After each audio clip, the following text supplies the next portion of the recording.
Good evening, everyone. I'm calling to order tonight's meeting of the school committee on Wednesday, October 14th, and we will begin with the pledge. I pledge allegiance to the flag of the United States of America and to the republic for which it stands, one nation, under God, indivisible, with liberty and justice for all.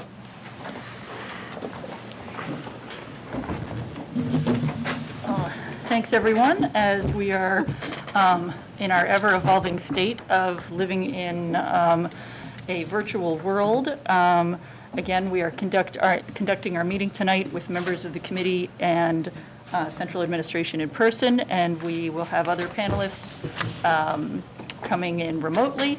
If anyone has public comment, you can visit the Airtable link that is in the agenda. And from that Airtable link, you can either put in a written comment or you can request to speak live. We will circle back to those comments at the end of the informational updates. Also, you'll note at the top of our agenda, you can view this meeting in a variety of formats. You can view it over Zoom with the link attached. You may not get the best viewing or sound through Zoom. So other options for you are also to view through Westford Cat on their standard television networks, or also on their YouTube or live stream or their website.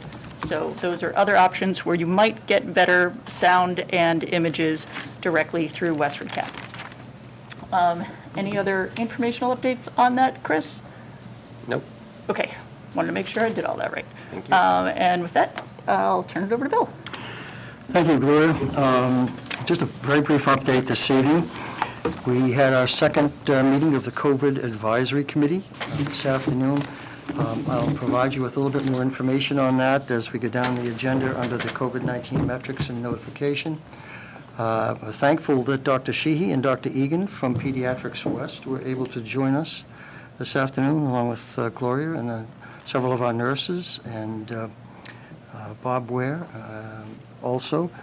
And we had a good conversation again towards working a viable and reliable metric that we can use to consider transitioning at some point in time from a hybrid to either full remote or full return. And so we'll probably be either the next meeting or the meeting after that, and I'll have the finished document. We're working on it every day, a little bit at a time, and I appreciate that committee. It's working out very, very well. Tomorrow we have the first meeting of the Diversity, Equity, and Inclusion Committee. We're looking very much forward to that, to jump-starting that committee from a couple of years ago with the very important work that we need to do. Finally, you had supported at the last meeting, I believe it was, a capital article for $90,000 for feasibility study for a new school administration building. In their conversations, the Finance Committee, the Select Board, and the Town Manager have decided to not support that funding, but to consider it as part of a more comprehensive plan, considering the school administrative office needs, the recreation department needs, and the center of town building at 51 Main Street, looking to sort of leverage the various sources of money to perhaps take a more comprehensive look at that. And I am in support of that. I think it makes more sense to look at it on a larger scale and a more comprehensive scale from a planning perspective, from a cost perspective. The only thing I think is important for us to do is to really encourage the boards to maintain momentum towards a school administrative office. This building will not last forever, as you know, and we do not, and Alicia, I think you brought this up at the last meeting, we do not want to get ourselves in a position of making an emergency move that becomes much more costly than a systematic approach to a new facility. So I think we're all willing to accept that plan from the town with the hope and the understanding that momentum continues towards work for these three facilities, and in our case, in particularly for a central office administration building. And that is it for tonight. Okay. We will be discussing the special town meeting article later in the agenda. So for the moment, I think we can move along with informational updates. Okay, I have two brief updates for you. At the last school committee meeting, you had requested the pod distribution, and I have that to share with you.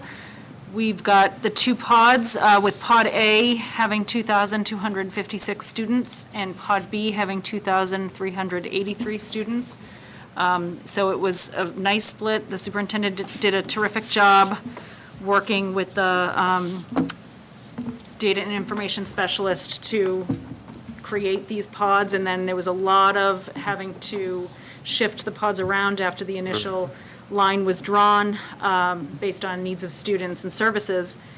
So having a 127 student swing is not so bad. We consider that pretty equitable between the two. Within those numbers, I just want to share with you, there's 1,446 RLA students that are embedded in Pod A or Pod B. So we've got in Pod A, 580 of those students in Pod A are RLA, and in Pod B, there are 866 students. Also, I just want to share, we're excited to offer to elementary parents a virtual parent academy. It sounds much bigger than it actually is, but we wanted to give it a fancy title. And next week and the week after, we have a couple of sessions that will be available to parents. We know that it was a very fast-paced, distribute the Chromebooks. We're now one-to-one from K to 12, and parents at home, there's a lot of responsibility, particularly at the younger levels, to learn the technology because they are doing much more kind of side-by-side coaching and assisting their children, just simply because of the age level. So we have two different sessions that we're offering at two different times. One is for K to 2 and the other is for 3 to 5.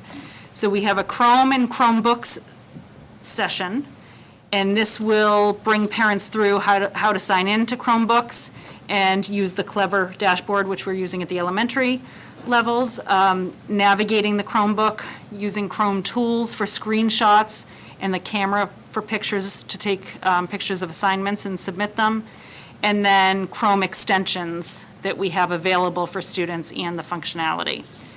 So that will be offered, as I mentioned, in two different sessions. So the first will be Tuesday, October 20th at 7 p.m. It's virtual. This information will go out to parents later this week. And that's for the K to 2 folks. And then the following week is when it's available for the 3 to 5 parents on Wednesday, October 28th. Now, there's not a whole lot of difference between the K to 2 and the 3 to 5. So if somebody is not able to attend one, they can certainly attend the other. It's basically the same information. We just wanted to have an initial divide to help manage the number of participants.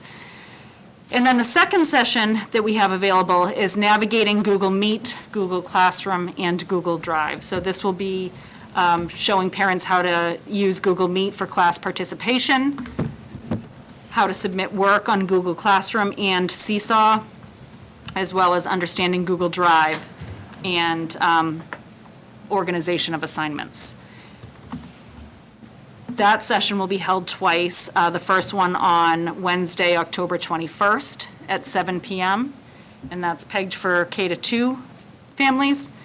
And then the second one for 3 to 5 is on Thursday, October 29th at 7 p.m. So we're hoping to get some decent attendance there, and then we'll also have opportunities for follow-up questions, whether it be the next day. We haven't ironed that out yet, for just somebody to pick up the phone if they need some help just sort of walking through their individual scenarios. This is something that we wish we had offered even earlier, but we think certainly better late than never, and we know that there's still a lot of fumbling around as new softwares and programs are introduced, again, particularly at that level. And then from there, we'll kind of assess what types of reactions we get. If we feel as though the couple of sessions are enough to help support parents through, then we can pause there. If there is a need for ongoing support, then we'll certainly do that as well. But we're excited to offer those sessions. That sounds great. I have a middle schooler, and I think I might, I have an upper elementary as well, but I have a middle schooler, and I think I would like to do those again, too, just You know, because I feel Alicia, like. that's interesting, because we were talking about whether or not to expand it to middle school and kind of went back and forth, and we thought, should we wait and see? But I do think that could be beneficial for some families as well. So that's something that we can definitely consider. I think just to be able to have confidence in the basics, to know that, yes, this is the way I should be doing this, helps, tamp down on parental frustration, which can then bleed over to the kids. So, yeah, I think this is fantastic. And I think having them recorded too, Yeah. if it's recorded then and accessible, then you could go on your own, beyond the elementary parents. Right. Thank you. Great. I know we don't have Ingrid joining us tonight, so I assume any financial update would be at our next meeting? Yes, the only thing I will say is that she and I will be meeting with Dan O'Donnell next week, because we need to provide to the state and the federal government a projection of CARES Act expenditures through December 30th of this year. So we will accomplish that next week. All right, fantastic. School committee So, update? Before we Or- get to yep, school committee go ahead. updates, I'd just like to request that when we do that, I know the governor dropped some budget news today, so I know Ingrid has already sent us some information. Let's make sure that's on our radar for next week, because there was talk of postponing the Student Opportunity Act, but that there might be some change in the Chapter 70, so that will be very important to discuss as well. And thank you, Ingrid, for alerting us of that when it dropped today. Yes, and I did send you an email from the MASS also. Yes, I saw that as well, thank you. Yep. Gloria, may I just say also, one thing I meant to mention is next Monday night, October 19th, is my first superintendent's open house. It will be remote, and so I am anticipating certainly a larger turnout than we sometimes have on an evening session, so looking forward to interacting with the residents and parents and any staff members also, and students for that fact. That will be from 7 o'clock to 8:30. If piggybacking on that comment, I think it does bear saying that while we have the Airtable comments open here, and we are always open to hearing feedback from parents, we have noticed that a number of the comments or questions that sometimes come to us during these meetings, you really may get a better or a faster or certainly more specific to your child answer by pursuing that question directly with your teacher or building administrator. You, of course, are welcome to share them here, but certainly if it is specific to your child and your child's education, going to directly to your school may be your best approach. Also, we do have a number of items on our agenda tonight. We may not be able to get to every comment that comes before us, so if we aren't able to get to your specific question or concern, please do attend that superintendent open house. That's another good place to have discussions about how the reopening is going, what your family's experience is with learning in this new environment this fall. So that's another opportunity to ask those questions if we don't get to them tonight. School committee updates, or is everything kind of subsumed within the agenda? Policies, okay, great. Then we'll do them when we get to the agenda items. Next would be our student representatives. Do we have some updates from our students? Brian and Hannah, I see you're both on the line. Anything to report? I wouldn't say any updates from the students right now. Things are still the same as when we met last week. Just morale is getting better every day, and learning and teaching is getting better every day. So that's pretty much it for right now. Okay, great to hear that everyone's adjusting to our new normal. Hannah, anything additional? I think that's all. We haven't really had. I wouldn't say any updates on the students right now. Things are still the same. Had a hard time hearing you, Hannah, but I think Valerie did. Try again. Can you say it again, Hannah, louder? We got you on low volume. I agree with Brian. We don't really have any student updates yet, but school is going well. Okay, all right. Thank you, guys. And please let us know how things are going as everyone's getting used to everything. Next would be the reopening and also circling back to questions that we may have from the public. Bill, is there anything general on reopening other than what we've already covered in Well, updates? just, I think Kerry would echo the same thing, certainly thanking our staff for the extraordinary amount of work that is involved with the hybrid model. They are spending an incredible number of hours in terms of planning lessons, and we want them to know how much we appreciate it, and we will be going around the schools and certainly letting them know how much we appreciate it.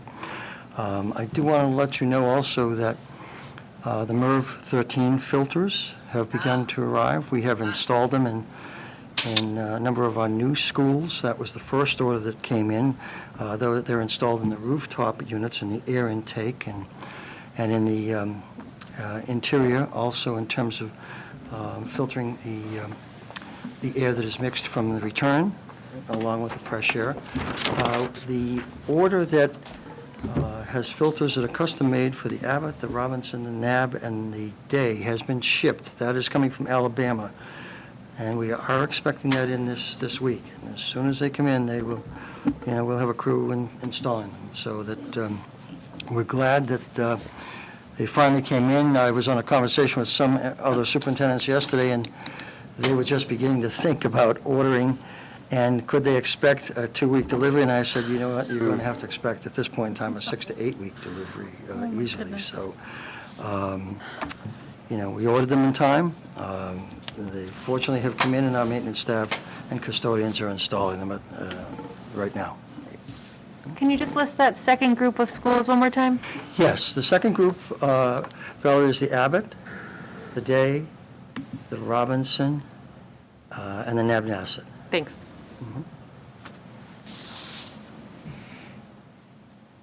We do have a public comment question on reopening.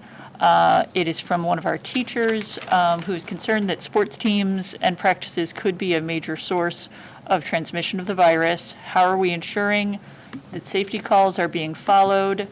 And if they are and transmission is still occurring, would it be time to rethink sports for the year? As a former student athlete, this teacher knows how important sports teams are, but worries about the health and safety of our students. Just had a conversation again this morning with Athletic Director Jeff Bunyan. Jeff is extremely fastidious about working with the coaches and the students to make sure they are masked and that they are appropriately distanced, okay, whenever possible. The lanyard system for controlling the visitors to the games is working extremely well. There is a limited number of people that are allowed in at any one contest. But Jeff is very much aware. In fact, Jim Antonelli was on the line with us. They're both very much aware of our responsibility and the coaches' responsibilities to make sure that everyone is following the mask and distancing. And that was underscored today by one of the physicians who was in our COVID advisory meeting, is that the most important way for us to mitigate the spread and transmission, masks and distancing, along with hand washing. So please know that Jeff is right on top of this at all times with all sports and is in constant contact with the coaches and the students. The other public comment that I see on reopening is it's nice to hear that some training will be given to parents. However, are parents being included in the COVID Advisory Committee and other forums where plans are being discussed? Actually, we do not have a parent on the COVID Advisory Committee, and I'm very welcome to have some parents on the advisory committee. I will reach out. If there's anyone interested who is viewing tonight, I would ask that you send me an email with a copy to my administrative assistant. Now, we can't include 10 people, but if there are 2 or 3 people who would like to participate, if we have more than that, we'll do a lottery. And it wasn't by design that we didn't have parents. It's just we had a growing committee at the time, and we could only have so many, but we have some who have said they just can't make that commitment anymore, so we could have, I'd say, 3 parents on our COVID Advisory Committee. We welcome them on that. There is one other public comment, but it looks like it's specific to the enrollment update, so perhaps we'll just address it when we get to the enrollment update. Sure. Any other questions from the committee at this point? Okay. Oh, sorry. I Yep, snuck sorry, up Valerie. After you looked over here. I was just curious if we're, like, how we're kind of tracking absentees or lack of engagement, and if we're seeing any of that come up already? We have had that discussion with the administrators. We are responsible for keeping attendance. We had that discussion with the Merrimack Valley superintendents just yesterday also. It's challenging. It's more challenging with the remote environment and the hybrid environment, but our responsibility is to keep as accurate record of attendance as possible, and we are doing that. And there are added codes this year for remote present, for example, for a child who's typically in school but can't because maybe he or she is quarantined and then does participate remotely. There's a specific code for that. Yes. Remote absent if they're RLA students or if they're on their not in school week and can't participate. So we are capturing all of the different scenarios. I happen to notice, I subscribe to like all the principal letters and stuff. Newsletters? It seemed like most of them started adding like we know some people might not, like kind of encouragement to turn cameras on. So I was wondering if we have been seeing like a lack of engagement or a problem there, or just? I'm not aware of it. I'm not sure if you've heard anything. I have not heard of any concern. I know that, there are some students who keep their cameras off, and we do permit this for equity issues. We did talk about if there are times where there is a kind of paper and pencil assessment with advanced notice, we can expect that to be on if it's something that needs to be monitored by a staff member during that given time. We do understand that, connections and even eye contact through the screen is helpful for both staff and the student at home, and we do encourage it, but certainly don't require it. But I have not heard that there's real issues with that. Thanks. I know I heard of teachers who give extra credit for cameras on. Is that something that would be permitted, discouraged, encouraged? I have not heard that that is the Okay. case. I think we certainly need to respect the students who are not able or willing for a particular reason to turn on their cameras. So And that's the first I've heard of that. This is anecdotal, so, secondhand, so grain of salt with that, but it's something that might need to be reemphasized. Sure, I'll look into that, thank you. We had a discussion at our meeting last time about staff concerns, really about the heavy workload that this model imposes on them, and how very challenging it is to juggle all of the buckets of students that they have in front of them at home, synchronous, asynchronous. And I was just wondering how those discussions with staff members who may be feeling kind of the crunch and the pressure from this measure, this difficult model is going. We had a WEA consultation meeting this afternoon, and we did acknowledge, we all acknowledged around the table the increased workload. But I know Christine Jusam had some comments that, feeling that it will get better over time as people continue to learn routines, and we get out to the schools and just show support for the staff members, because that's very important, that we listen to them. And Carrie, anything else that you took? Yeah, and in addition to that, I think while everybody is feeling really overstretched right now, I think the elementary staff are taking the brunt of it. And last week, we had a meeting with two separate meetings, the K-2 staff and then the 3-5 staff, and got some incredible feedback, offered some suggestions, and then had them evaluate those suggestions, and then we opened it up to additional pieces of input they could provide. And we then worked full-time, the full days were devoted with the curriculum coordinators as to taking that information, synthesizing it, and coming up with action plans. So for both the first and second grade for now, teachers, as well as the 3-5 teachers, we have come up with a plan that we hope will help alleviate a lot of the pressure, so that we'll continue to check in every couple of weeks to assess how we're doing with the supports that we can provide. Valerie? Is there a way that we could maybe, I know the survey was thinking of, is it next Friday? Is there a way we could check back in on this on the next agenda?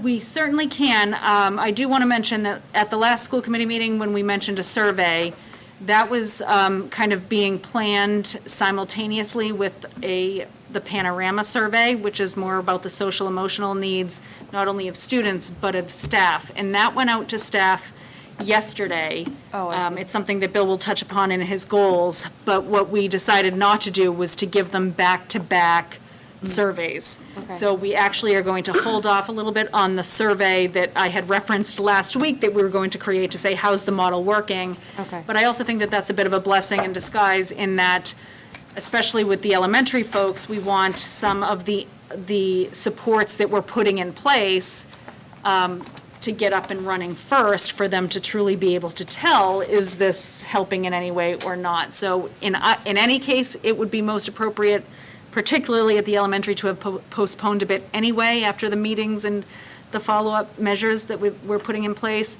But in addition, looking at pre-K to 12, that Panorama piece has, I believe, gone out yesterday, the survey to staff. Okay. And is that something that would come back for a future agenda? Results of that? Yes. Yep. Okay, Thanks. great. Any other general reopening questions? Bill, anything additional on metrics and notifications? I know you Yes. touched on that already. I did send you a copy of the notification letter that we send to parents, legal guardians, and to our staff. It is a general letter that is not intended at all to disclose any personal information or confidential information of a medical nature, but it's important to be transparent in terms of notifying the community and our staff if we have a positive case among our student body or in the staff. I have been working, I spend right about now about 20% of my work week on COVID-related analytics. And I have developed, I think I sent to you also, this chart that is somewhat modeled on kind of the DPH color codes and indices. In terms of the level of community transition criteria and the criteria for the level of school impact. There are about 8 different criteria that at the present time I'm going to be ultimately proposing to you that we keep our eye on for analysis with respect to transitioning between any learning models, teaching and learning models, from hybrid to either fully remote or hybrid to full return. Of importance, and this was supported by the physicians today also, is the CDC guidance on distancing. We could be low in terms of numbers of cases, but I know Dr. Sheehy in particular at the time, and I spoke with Dr. Egan on the phone because she was, after the meeting, she was having trouble with her microphone. They are both from Pediatrics West. Dr. Sheehy in particular is particularly concerned about any distancing of less than 6 feet and the foregoing of wearing masks.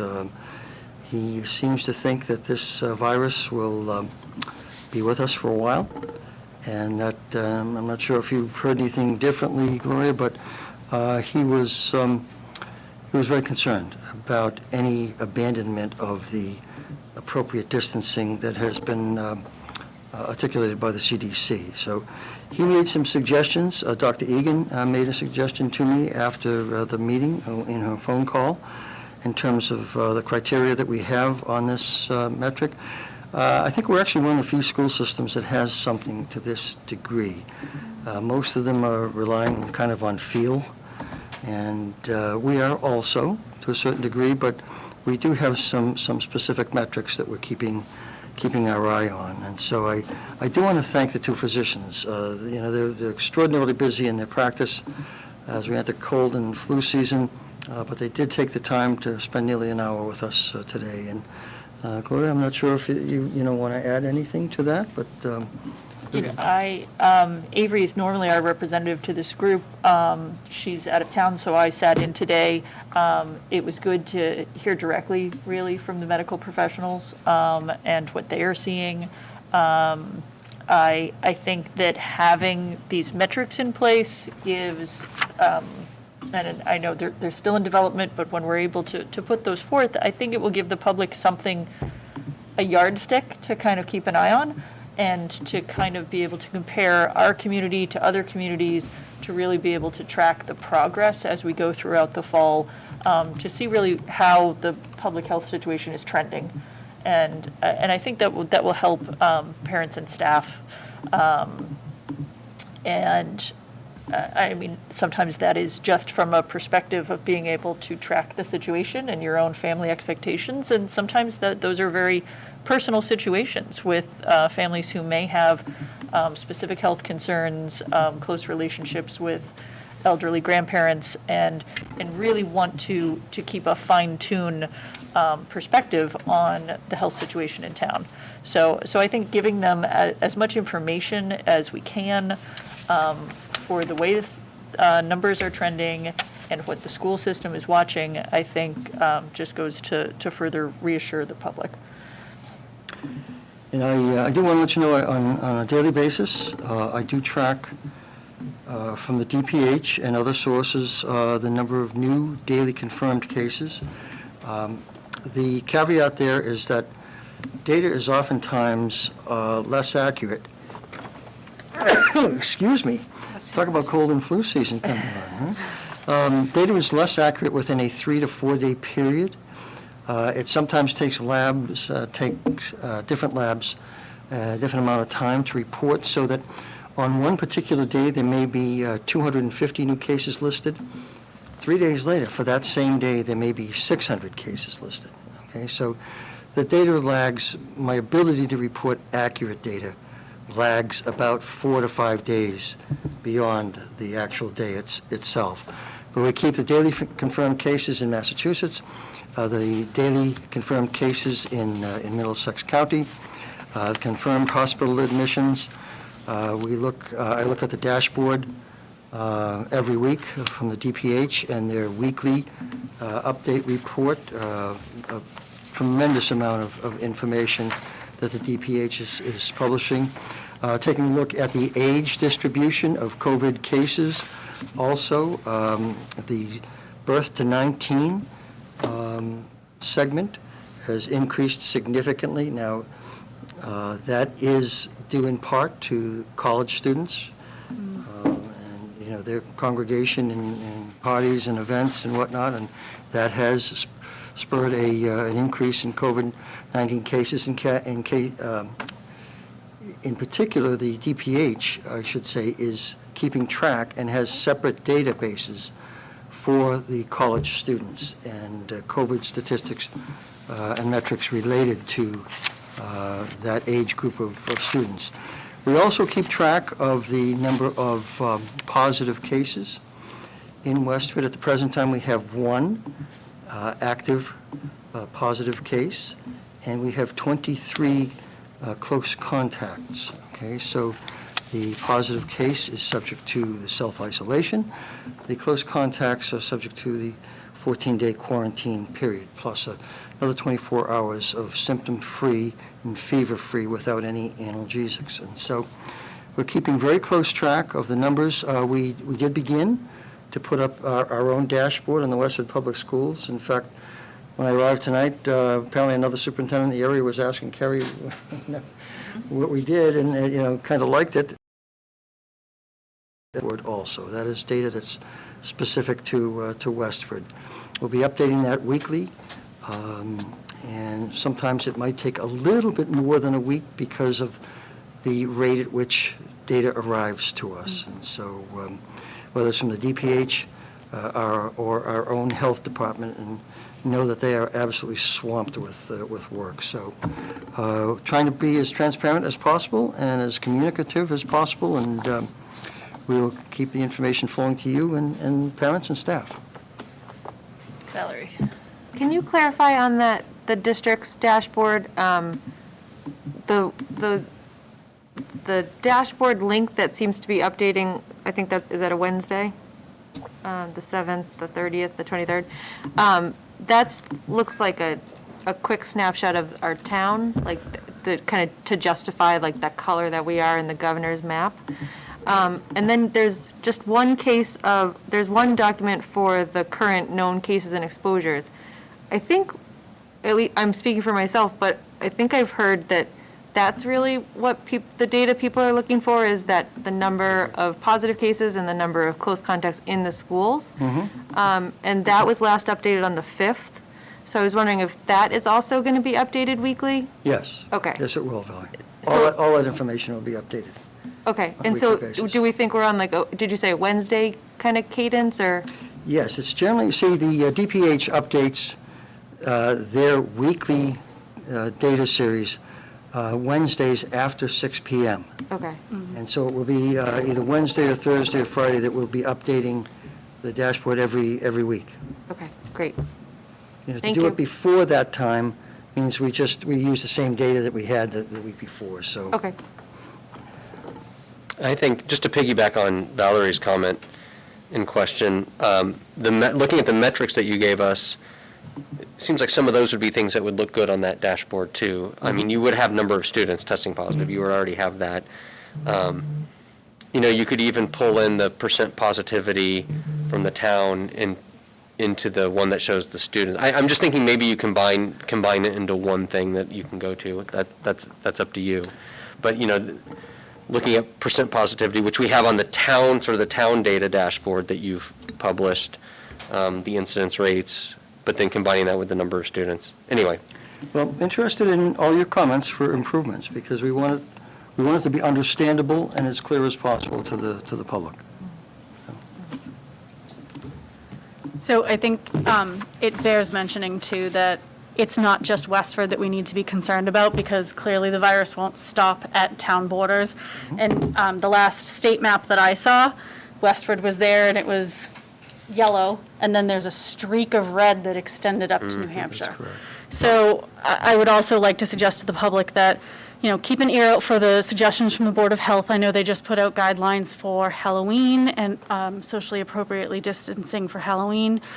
We just talked about our sports teams, that even though Westford is currently yellow, there are still a lot of precautions we should be taking to try and keep ourselves there, because you can't control what everyone else does. You can only control what you do. And the more we follow these recommendations, the less cases we'll see and the better position we'll be in going forward. Absolutely true. Bill, a quick question as to the numbers. I know it's relatively low based off what we've seen, right? I mean, 2 students, right, or 1 student right now. Do we know, and obviously this would be very difficult to figure out, do we know, has any transmission actually occurred in school? Not that we're aware of. And that's just a tremendous sentiment to you guys and to our teachers and to the staff and to the janitorial staff taking care of the buildings. That's just amazing. Yeah. I mean, how many weeks are we in now? Well, this is fourth week, I think it is. And It feels like 6, right? Yes, it does, yeah. Amazing, amazing. Yeah. Right? I mean, I feel so much for these students who've contracted it, but it's truly a testament to how far the administration's come. And We've done an awful lot, and, you know, in my goals, we'll talk about briefly, I look at this year as my main goal is to keep our students and our staff as safe as possible.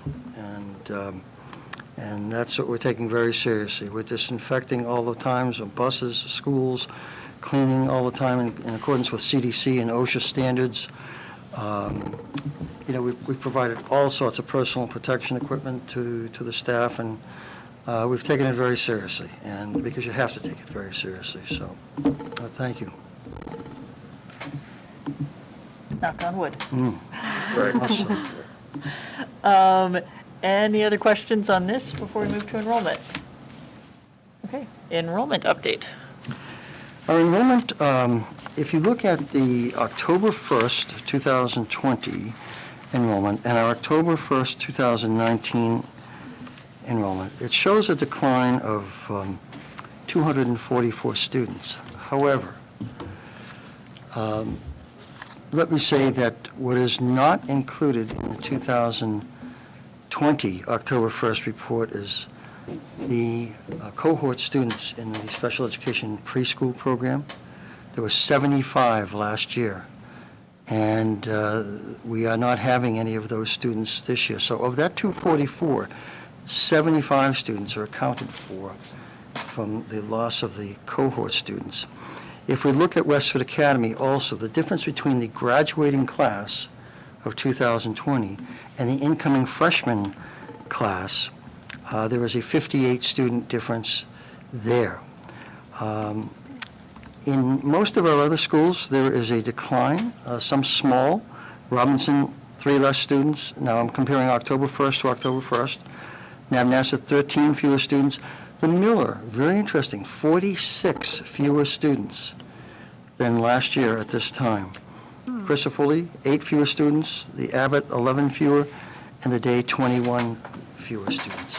What we're finding in our registrations, once again, is that there are relatively fewer K-2 registrations compared to the grades 3 through 5, the upper elementary. The families seem to be moving in with children who are in the upper elementary grade levels or just beginning in the middle school levels, and so, which is kind of an interesting demographic. But the trend is still declining, which is a nationwide trend also. Keeping in mind that we are picking up more students from Hanover properties at the present time. Building is still continuing. We just had an update a couple of weeks ago from the building department about a couple of projects that we knew were in the planning stage last year and are now ready, more ready for construction. And I believe, if I recall correctly, there's a total of about 60 homes involved there. So, you know, we still can expect some families with school-age children to be moving into to town. And So we have 84 homeschool students, too, this year that wouldn't be reflected here, and that's quite an increase over previous years. I think last year we had 36 or 39 total. Great point. Yeah, a great point. And so it's, as George Murray has always stated in his annual enrollment projections, the K-2 is far less reliable in terms of projections than the 3 through 5 and up that have an established record of cohort, movement from one year to the next. So we'll keep an eye on it. We give you several updates during the year. We generally do show an increase in enrollment during the course of the school year as families move in to take advantage of the school system and other excellent town services, and so we'll keep you informed of the enrollment. Bill, has there been any slowdown based on factors in the building that they had been projecting for the next couple of years? Not that we're aware of. Most of it has been in the permitting, the planning board and permitting stage, Alicia. Okay. And in some cases, a developer or so may have, for whatever reason, waited a little bit longer. I'm not sure if that's because of the COVID pandemic. I mean, certainly interest rates are at extraordinarily low levels and very favorable to borrowers, so there is an incentive there. Thank you. Other questions? It's just a sanity check. It's safe to assume that all of these sections are broken into pods A and B, right? Like, when I'm looking at like a class of 23, like those are. That's correct. Okay. That's correct. Thanks. Bill, I think that you raised a good point about trends. I'm just thinking if the trend right now, so just in my anecdotal experience right now, the housing market is insane, right? I mean, even with COVID, people are still buying, and they're buying at record numbers, right? And if our enrollment numbers are still progressing, once those buying numbers start to level out, right, or even go down, because it's going to, because that's what, as the economy changes, it will eventually happen. That means our enrollment numbers might tank even more as people age out of the system and less people are coming into the district. That's correct. So have you, or what's kind of our plan for the future with that? I mean, do you just have that in the back of your mind, knowing that, you know, there'll be peaks and droves in the town, and we got a plan for that, or? Yeah, we've had a space needs subcommittee. We haven't met this year yet, but we've met in the past to talk about trends in the town in general, in school districts in particular. Are there areas of the town where we show more of a decline than others? Is there some point at which we may be able to close a school? I mean, at the present, based on the present trend, I don't anticipate the need for an additional school at all.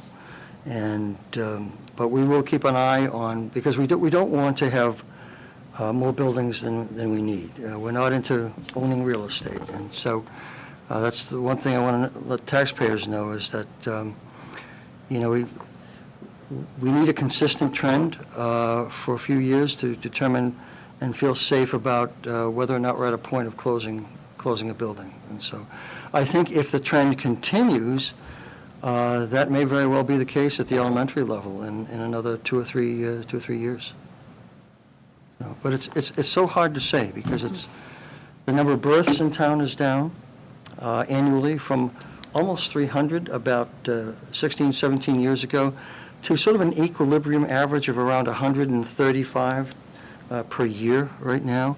The big factor is the in-migration and out-migration of families from in and out of town. Valerie? I'm just, I have up, actually not October's of last year, but the January update from last year. And it's kind of a function of the hybrid model that last year is just so consistent, right, with the similar numbers in all the sections. So it's natural that my brain is looking at like the different numbers in some of the sections. But I assume it's part of the breakdown between RLA and in-person kids, that a teacher might have half RLA kids and half in-person kids. But can you speak to the grade 1 at Miller? Like there's one section of 25 and then a couple of 16? Is that an RLA distinction, or? Sometimes it depends on the composition of the class, the needs of the students also. Okay. Because some of the principals do act with intentionality in terms of trying to keep some numbers in classes a little bit lower when there are a number of students who exhibit greater needs, relatively speaking, than others. I mean, that's a little bit high for like our recommendation, right? Don't we try to keep to 22? Yes, there is no strict policy about that, Valerie, but it's been a guideline for years that the average would be 22. That does not mean that we can't exceed that, but the average is generally looked at as 22 to 1. Okay. And that very well, because we really, at the elementary level, tried to avoid live streaming. Right. If that's her first grade, like you had mentioned, RLA class, and there happened to have been 25 students, then Right. Instead of having like two join an Right, in-person class. That's what I exactly. figured. Okay. Exactly. Yeah, thank you. There is also an online question from Eagle Eyes Enrollment Watcher, former school committee member Megan Eckroth. And her question was, what is the distinction for both Blanchard and Westford Academy? There are two numbers listed for each grade, one on the left and then one on the total. What is the distinction between the two numbers for those schools? Actually, I do believe those may have been the original numbers that were just not dropped out of this most recent report. And I believe that's what it is they were probably listed as preliminary numbers and just had not been dropped off this particular report. The correct numbers are definitely in the blocks that you see. In the total blocks? So that would be the correct numbers for each grade? That's correct. Great. Her additional questions were, and I think we've already touched on this a bit, since the overall enrollment total is significantly less than last year, is tracking being done to assess whether students who have unenrolled have done so long-term or only temporarily, perhaps for just this year. Also, how will the steep decline in our overall enrollment impact state funding to the district? And is the state considering that many students might return in a year? So how does that dynamic play out if we do know, for example, with a number of, Carrie mentioned we have 84 homeschoolers. They might be doing that for just 1 year. They may return. So do we have a way of assessing whether those who have made other choices in terms of homeschooling or private schooling, whether we think they intend to do that long-term or maybe just short-term during this public health crisis? And how does all of this potentially play into our state funding? Yeah, first of all, we do lose some state funding, not a significant amount, for each student that a decline in each student. The homeschooling appears to have been a result of the COVID pandemic and the plan we have in place here. I don't believe we've ever had as many as 84 homeschooled students. I think we probably had 39 or 36. Yeah, and 35 to 40. And I do think once we return, when we return, those students will probably come back to school. If the state bases our numbers on, like, potential future budget numbers on a lower enrollment, but then those students return, are we somehow disadvantaged, or how does the dynamic of the timing of when those students might be not with us versus back with us impact funding? Yeah, the state aid is dependent upon our October 1st numbers that we submit and the end of the year financial report that we submit to the state that contains a figure that is known as net average membership. That is the percentage of time during the entire year that each student is enrolled in the school system. It's not the same as average daily attendance. It's net average membership. For example, if Valerie attends the Westford Public Schools for only half the days during this entire year, you are recorded on that report, end of the year report, as a 0.5 net average membership. And so that is figured into the mix, also. So. And then there's another update that's provided to the state with the October 1 That's correct. enrollment. So if all of these students, so let's say, return to us next year, that would be provided to state with that October 1 numbers next year. That's correct. That is the official reporting date that the state uses. Great. Other enrollment questions? It's a little more complicated this year than normal. Okay, great. Special town meeting discussion. As Bill indicated, there has been some change in the perspective of Select Board with regard to funding for the school administration feasibility study. I guess we would be looking for comments from the committee here tonight about whether we would also like to reconsider our position on that. I will put out, I know this was discussed at Capitol. Avery is our representative on Capitol, and she's not with us tonight. She will be back for a special town meeting. So we could decide to change our position or reconsider our position if it's committee's wish tonight. We could also decide to do so this weekend, either Saturday or, depending on rain, Sunday, whenever town meeting occurs this weekend. We could also reconsider it at that time. So what are thoughts? Or questions about the reconsideration? So less of a question, more of a comment. I have to agree with what Bill said about I don't want the fact that this building is far outliving its lifespan to be lost in the shuffle. And I know we have, excellent people across the board when it comes to our FinCom and our Select Board, cap planning and school committee, we're all working together. But I want to make sure that the need for this building's replacement stays in the forefront of, those discussions. I'm not exactly sure how we make sure that happens. I know there are a lot of things on the town's agenda. There are a lot of buildings that need some attention, but for me, as Bill said, to repeat myself from last time, I would not like to get into a position where we're responding to a repair that could prove very costly in the long run. So whichever method is best for making sure that this situation gets addressed, that's the one I would support. I would certainly agree with that. I think it's a question of how do we maintain a sense of urgency and the forward momentum for the project.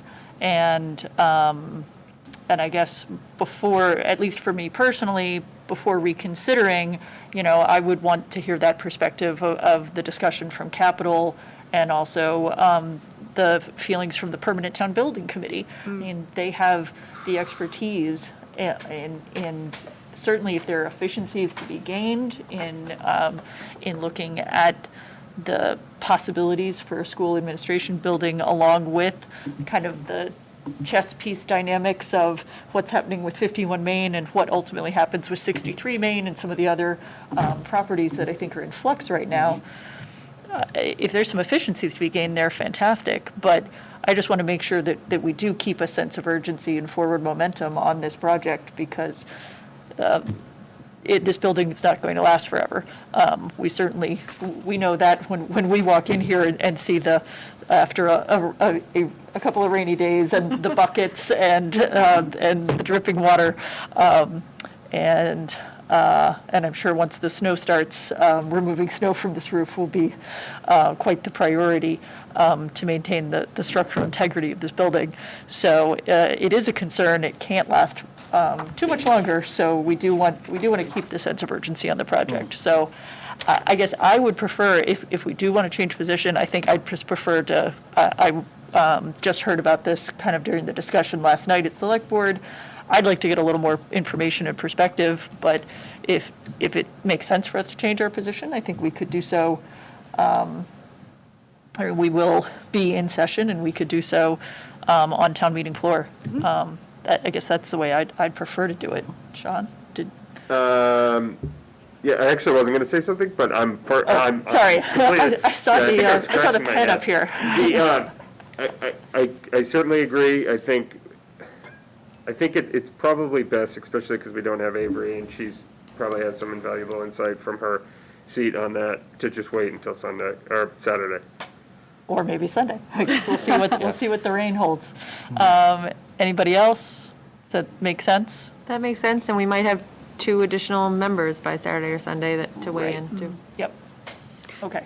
Do we have a sense yet of when they're going to make the call on the weather? Because last I saw, it wasn't looking very good. Yes, that will be at 7:30 on Saturday morning. Okay. The town moderator, town manager, and the chairperson of the select board will make a decision. Okay. Thank you.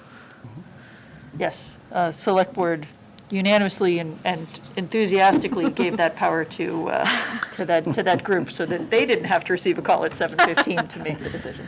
But we'll all be checking anyway. Right, of course we will. But yes, heads up to anyone who might be attending special town meeting this weekend, A, dress for the weather, B, double check to see, depending on Saturday's weather, the rain date is Sunday. And without further ado, superintendent goals. Well, I have presented you with some preliminary goals. Number 2, I'd like to refine after tomorrow's diversity, equity, and inclusion meeting, but they have some specific, I think, benefits to our school system. Been meeting with Ingrid off and on about how we improve the budget process from the last 3-5 years or so.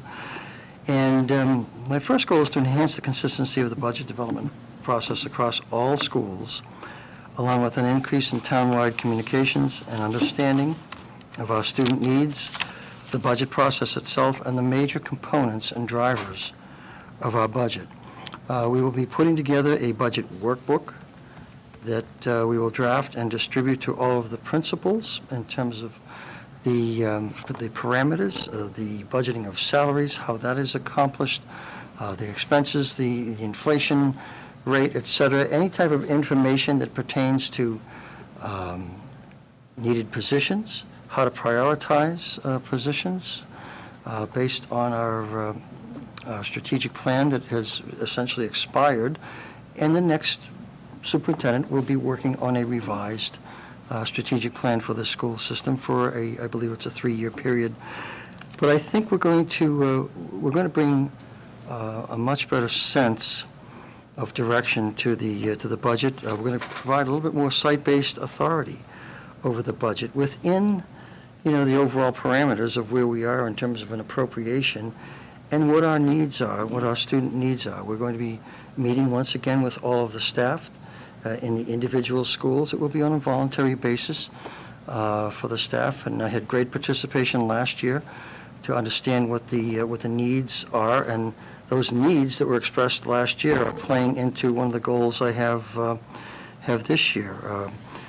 But sticking with goal number 1 here, we're going to do at least 2 remote listening sessions with the public. That will begin actually next Monday. That will not be one of the formal ones, but I'm going to begin to ask the community members what their priorities are in terms of the services that we need to be providing for students from their perspective in the school system, both from a academic perspective and also from a social emotional perspective. We are going to have a number of collaborations, as I said, with the staff.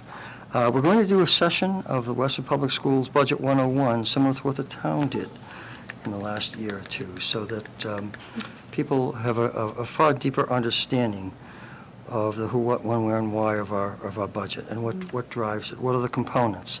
We know that salaries comprise about 82 to 83% of our budget, with the rest being expenses that are contract services in nature or fixed expenses, so that we don't have a lot of discretionary authority over those. We want to give a history of what our budget appropriations have been over the last 10 to 15 years so that the town can gain a historical perspective on what our average annual budget increase has been going back 15 years or so, what it's been the last few years, to underscore some of the difficulties that we're having in terms of maintaining level services throughout the school system. So we're looking for the process to be more dynamic this year than in prior years, and we think that will play out well and serve us well.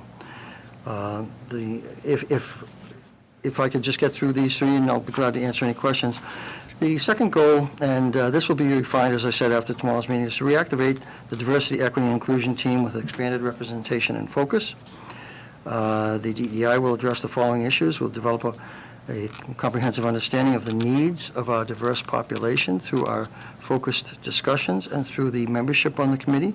We are going to have students on the committee this year, and we look forward to that. We will continue, and I've had several conversations during the course of the summer with people about continuing the Anti-Defamation League training for our students and our staff, that is training on bias and implicit bias. We'll develop plans and actions to address some, and I won't say all, but some of the WPS 8 Can't Wait initiatives. We'll collaborate with the town's DEI committee in those areas also. We will look to recruit and hire a more diverse staff and solicit through our conversations in the committee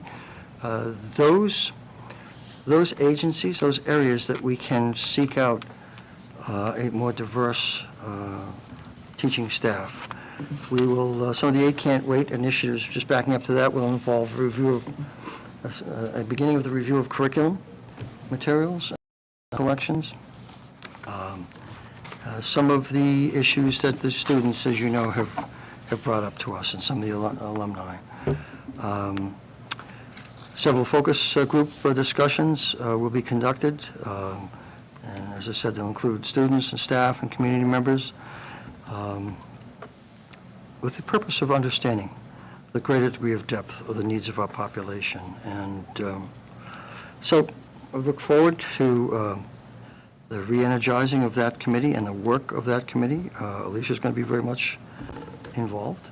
And goal 3 is to procure and support that should be the implementation of the Panorama Education Company's Social Emotional Learning Program. Now, this is a program and an effort that evolved from our reopening planning committee work. As you recall, we had a 57-member team that we put together, focusing on teaching and learning models, operations and logistics, social emotional well-being, and health and safety and facilities cleanliness. The social emotional team did an outstanding job in helping to prepare students and staff for the beginning of the school year. But we talked during the course of the summer about this particular company and their analytics and their materials for providing training for our students, but also providing training for our staff. And not only for our staff, but for our staff to convey to the students in terms of enhancing their social emotional well-being. There has never been a period that I can remember of greater anxiety in this profession. Shortly, the American Academy of Pediatrics, American Psychological Association, indicating to us that children have had feelings of loneliness, some degree of isolation, frustration, and because connecting in life is extraordinary and building those relationships. And so, the company has a large amount of materials and training programs, and we are going to take advantage of them. I agreed after a discussion with the SEL committee that we would procure this program with the CARES Act funds, and that a questionnaire, in fact, a survey, as Kerry, I think, referenced, has just gone out to the staff. There are a series of surveys that will be going out over the next couple of months and into the springtime also. And this is not a one-shot, flash-in-the-pan effort. This is a commitment over, a multi-year period to address the social emotional needs of our students and our staff. And so those are 3 goals that I think are not as many goals as I've had in the past, but as I indicated a couple of minutes ago, I consider one of the most important goals this year is the constant attention to keeping our staff and our students safe. And that's, right now, honestly, that's about 20% of my work week. A couple of years ago, it was school safety, and it is still school safety.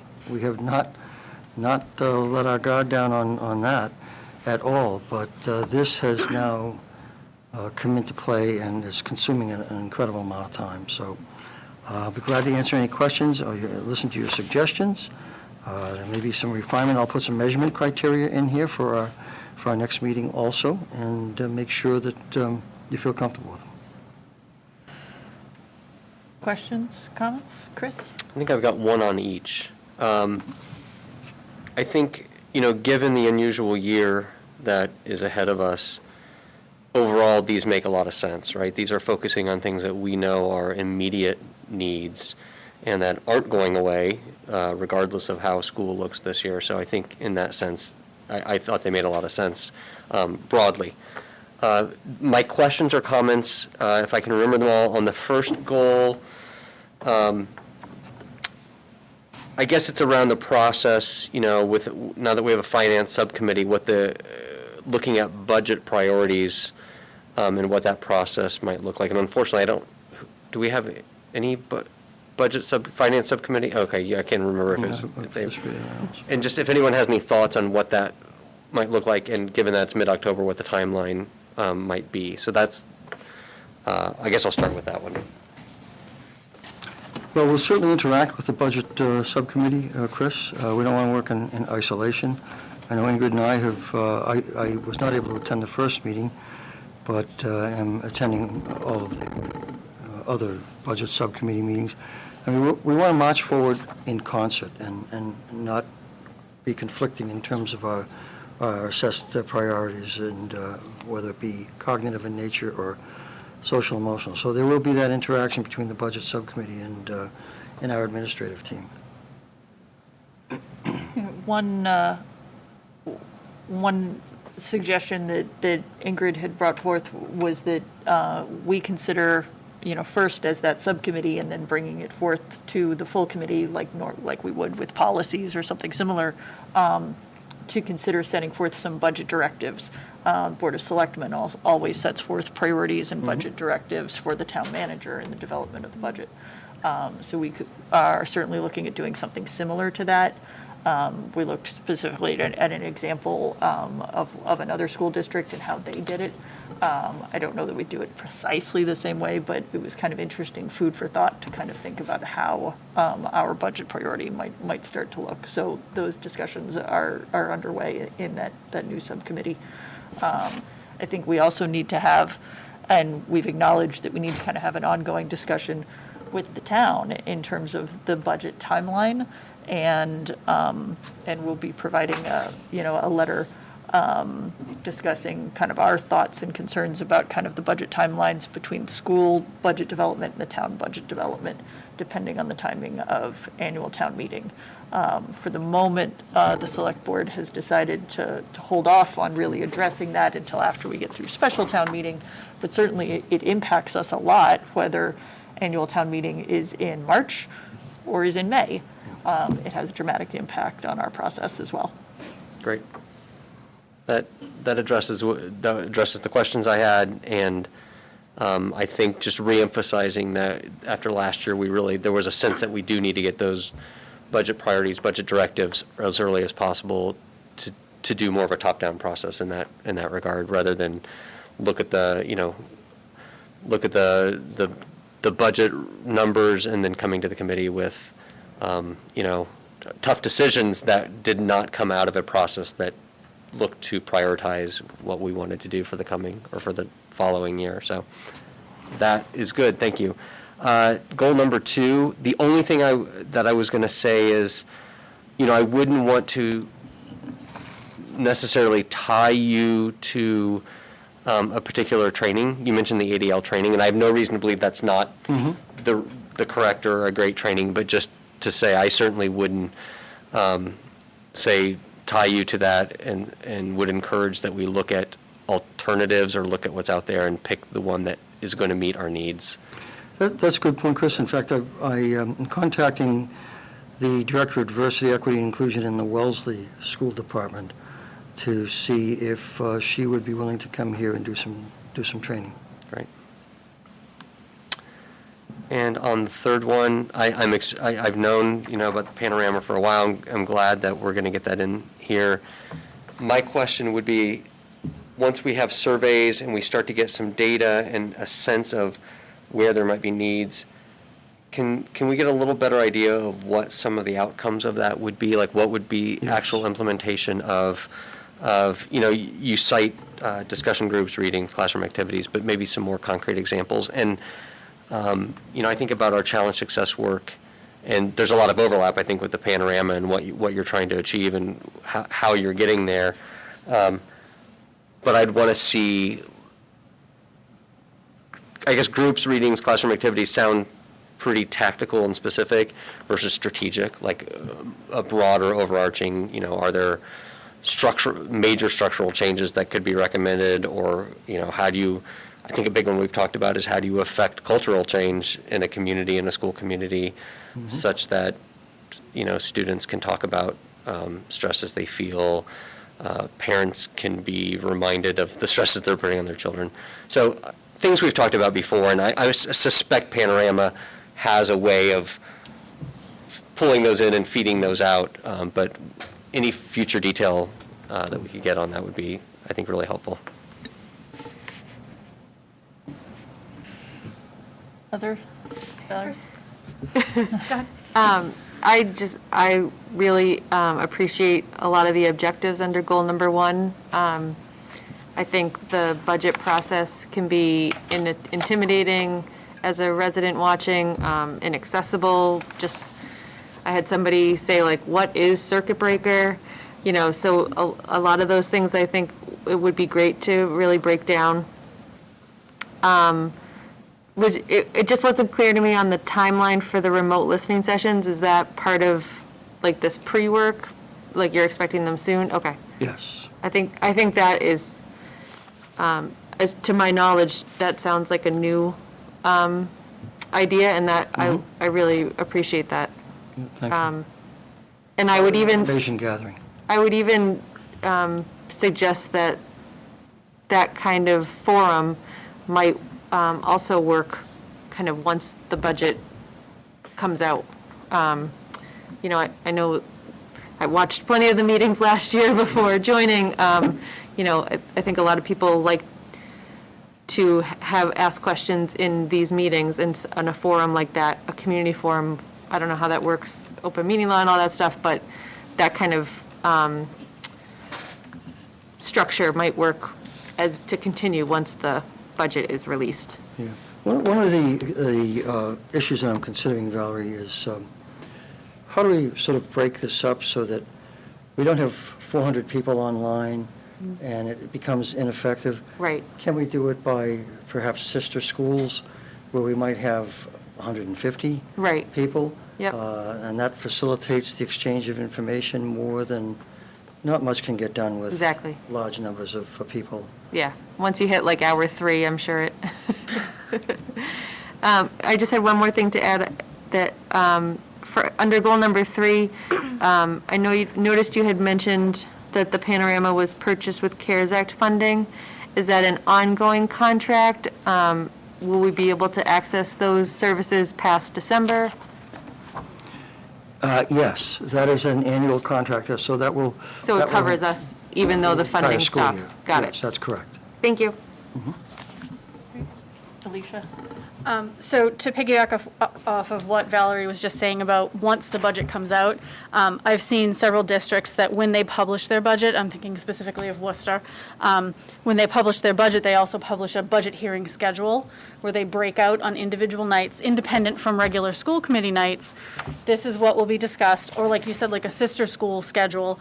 So if that might be a way to sort of hone it down so that we're not discussing the budget at our school committee meetings every Monday night for months, and sort of give people an expectation of, well, I'm concerned about this, and I know it's scheduled on this night, so I know this is the night I need to attend. Beyond that, I think there's, like Chris said, the finance subcommittee, that's a great thing to tap into. For the DEI, which I'm thrilled is meeting tomorrow, I can't wait. There's some things that have come up to policy that we have said may probably need to go to the DEI. So I think making sure that the DEI is communicating back to the policy subcommittee this year if the DEI flags something that the policy subcommittee might want to look at. Specifically, we had a member of the public flag the diverse hiring practices policy for us. And that was something we said we were not in that moment going to address because we were addressing boilerplate language, but that needed a greater look. So I think communication between the DEI and the policy subcommittee would be appropriate there. Beyond that, I think these are absolutely very appropriate, the best goals, I think, for this year.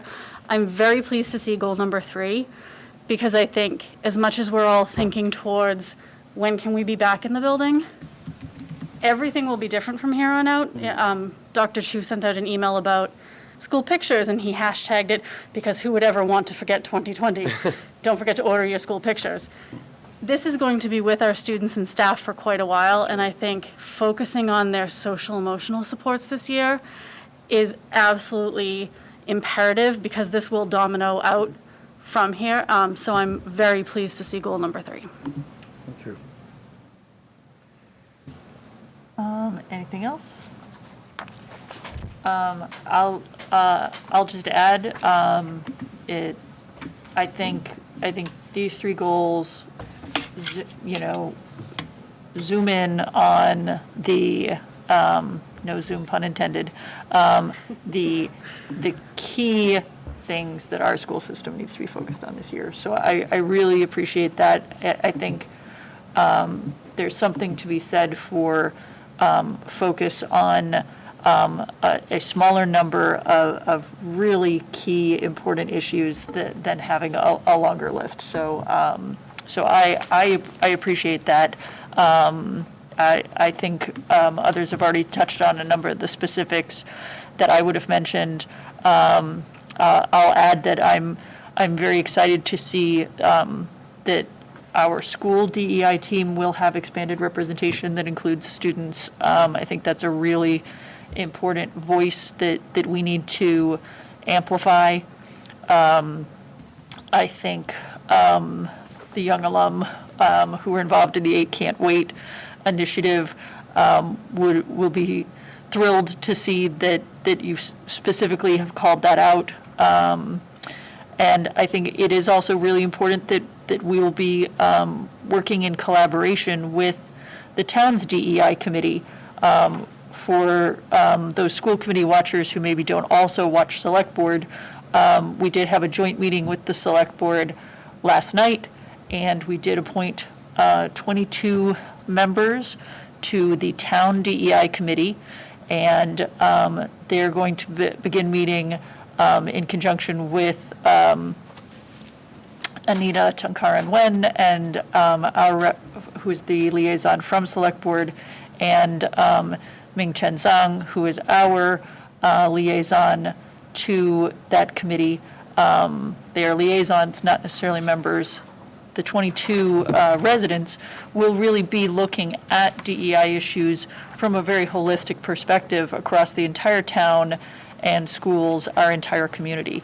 So collaborating with that group as well, I think that it really demonstrates that not just our schools, but also our town, our entire community is really prioritizing this issue this year. The last comment I'll make is on the Panorama program. I think some of us as school committee members may have stumbled across this program and looked at it in the past and said, "Oh, I wish we could do this at our schools. This would be fantastic." I'm glad to see it being utilized this year. I think it's a really intriguing program, and just having a presentation really at one of our future meetings that really shows the public all of the things that we really can gain from looking at social emotional needs from this very analytical perspective. I think would be really helpful for the public to just have a perspective on what that program will bring forth. Very good. We will do that. Anything else? Thank you for your excellent comments. Okay. Then Next, we've got Title IX Civil Rights Regulations.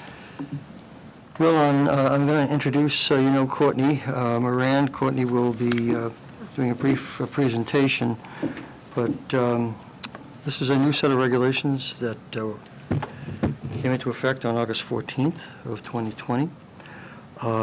Covers a broad range of topics and issues relative to discrimination practices, in particularly sex discrimination and sexual harassment.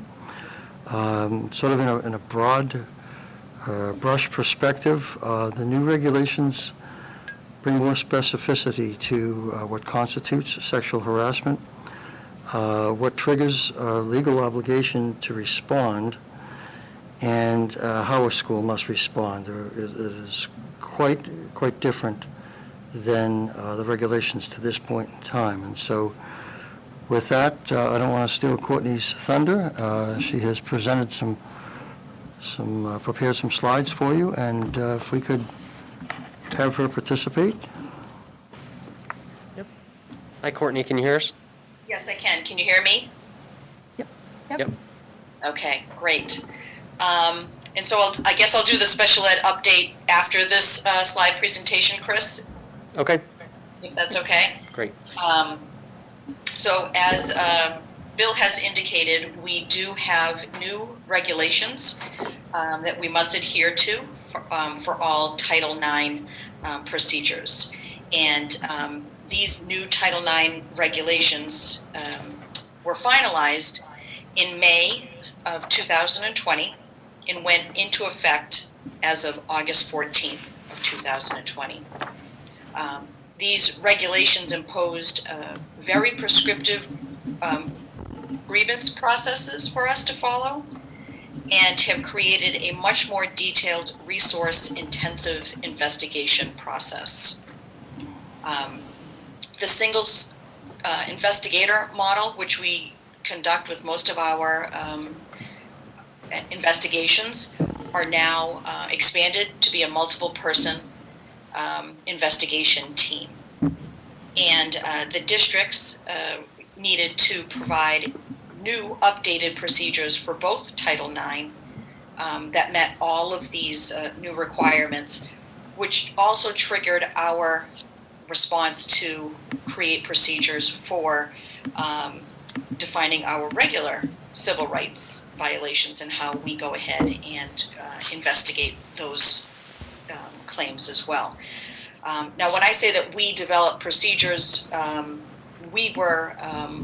these are highly prescriptive procedures that we received following training this summer, that many of the central office administrators, as well as our middle school and high school team, went through. So this is not our team coming up with the procedures as much as this is us following the regulations. So under Title IX, it indicates that no person in the United States shall, on the basis of sex, be excluded from participation in or denied the benefits of or be subjected to discrimination under any program or activity that's receiving federal financial assistance. Obviously, this includes all of our public schools. And many of these provisions were really written for the upper levels, the secondary level, college level, but definitely do trickle down to our high school and middle school if necessary, as well as to all of our staff. So under our new Title IX process, I had mentioned that there were multiple people that are involved in this overview. And that includes our Title IX coordinator that we needed to identify. That's going to be Carrie Cleary for our district. And in that, she will have the responsibility of hearing any kind of complaint that comes through, providing and recommending supportive measures, determining whether it meets the criteria under Title IX definitions, and if so, she volleys it to the investigator. At each level, at the middle school and the high school level, our assistant principals and the deans will act as the investigator. And this is a very complex, thorough process for under investigation. Now, in here, the investigator will do all of the investigation, but will hold a final conclusion. That gets volleyed to the decision maker, which we've determined to be the principal of each of the schools. And that decision maker will take in all of the information that has been provided through the investigation process. At each of these, and there are many different areas where the complainant and the respondent will see the information and will have the opportunity to respond or provide further evidence for his or her case. And then once the decision maker makes their decision, it will be presented to both the complainant and the respondent. There's also an appeals officer, and that will be the superintendent of schools. And at any point, either once the Title IX coordinator maybe determines that this doesn't meet the criteria and it will not go forward to the investigation, and or following the final decision-making process, either one of those could be appealed to the superintendent of schools. We have outlined all of our procedures. They're located on the website under the Curriculum and Instruction website. And there are multiple pages, 10 pages, I believe, for the new Title IX procedures, as well as another 8 pages for our regular civil rights investigation. So it is quite dense and very thorough. Very informative for anybody who's thinking that they might need to file, or once they did file, curious about what the process might look like. So our district obligations are to appropriately train all of the staff members. And as I indicated earlier, Bill, Kerry, myself, and Jen Burke all went through the training summer, as well as members of Westford Academy, Blanchard Middle School, and Stony Brook School. We also provided annual training for all of our staff members that included all of our annual civil rights that we do, and student confidentiality. And so that was accomplished earlier in the year during those initial 10 days worth of professional development. And also we're going to do a more intensive training with Michael Joyce, who's one of the attorneys that works out of Tom Nuttall's office. He will be providing civil rights for all of the administrative team, for our full leadership team, which includes the principals, the assistant principals, all of our Unit B student support leaders and curriculum coordinators, as well as our central office team. And that will occur on November 20th. Our other obligation is to define these grievance procedures, which have been completed. It is on the website. We also have a link to each one of them, so that if you are in the Title IX sexual harassment grievance procedures, you can link over to the other civil rights and vice versa. We also have an addendum to the student handbook, which is why we're here this evening presenting this information, that also includes a link to each one of these procedures. And then following at the next agenda item, I believe we'll be discussing an update from the policy subcommittee, because we also have to have an updated school committee policy on non-discrimination and harassment. So once again, our lawyers have presented us with the recommendations for the non-discrimination and harassment policy that meet all of the essential guidelines. And by adopting that policy, it would eliminate, or they would substitute for each other, the staff harassment and the student harassment. So that is, that's it in a nutshell. Questions or comments for Courtney? I know we'll be addressing the policy when we get to it in our next item, but any specific questions about that presentation, the information, or the handbook updates? And am I correct, Bill, that we need to be taking a vote tonight on the handbook update? Yes, that's correct. Okay.